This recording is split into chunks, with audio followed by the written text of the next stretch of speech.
So this is around 1971. We're down at Granny and Papa's place, my grandma and grandpa on my mom's side. So when we were down there on the weekends, the cool thing was Papa would fire up the fireplace. We'd have some old 8mm movies ready to go, and we'd sit around the little fire with sticks roasting marshmallows, right? Now the thing with Dougie, he loved a black marshmallow. He wanted to roast it until it was black, so he left it in the fire. Well, you leave it in too long, it catches on fire, and that's what happened. He goes berserk, he freaks out, because this is his marshmallow, pulls the stick back so fast that the marshmallow slides off the end of the stick and hits him right on the cheek.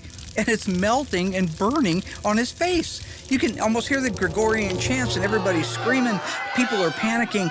Granny yells out, "I got it, I got it." She reaches into the fire where they had a little coffee pot, grabs the pot out and chucks it on his face. Now Dougie's face is boiling. He runs across the yard, so Papa jumps up, grabs a garden rake, and beats the fire out with the rake.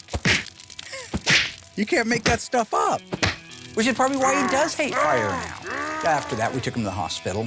So it's just, Mom always said, whatever Dougie does, do the opposite. And that's why I have all the little digits. I don't have any bizarre burns on my face. My eyes are relatively even. All those things are as a result of having a prudent mother who saw something was wrong. See if you can get your hand in here. Well, you're getting yours in there. One finger. That was 2. 2 fingers? See, that's 2. See what I'm saying? Yeah, he exaggerates a little bit. So the real story is that I'm roasting marshmallows with a stick in our little fire pit at my grandparents' house. It caught on fire. I roasted it just a little too long. So anyway, I pull it out of the fire, blew the fire out, and I wanted to finish toasting the other side. Well, when I pulled it out again, it flew off the stick, stuck to my lip on fire, and burned my lip pretty bad.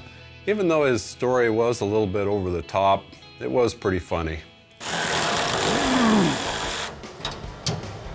Could you used to have the car come down a little, or is it good for you? My side's pegged. Okay. You can lower it more. Now, A-bodies have a unique rear shackle mounting. Instead of the holes that are built into the body like you'll see on an E-body and you see on a B-body, the A-body uses a perch, almost similar to a front leaf spring perch, that actually bolts onto the body. So you have to have those, they have to be in good condition, cleaned up and mounted into place before you can hang the shackle into it. That's better. Thanks, sir. But it's just an interesting side note. If you haven't done an A-body, there's a lot of different things on it over the B-body and the E-body. Pretty cool stuff. We had our Gabriel Classic shocks here all ready to go on. These are the ones we put on all of our cars. A-body uses a different rear shock. I know all the A-body guys out there right now, you're an idiot. You should know that. You say you're the Mopar master. Well, okay, I don't do a lot of A-bodies. So we can't put the rear shocks on because we don't have them. Okay, live with it. We're gonna lift the car up off the cart, and then we're gonna roll the engine in place. In your own words, just tell us, what's it like working with Mark? I don't want to be honest.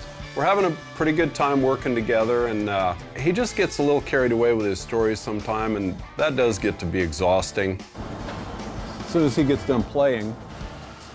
So anyway, working with Mark is a lot of fun. Remember in Shining when he's all nuts? He's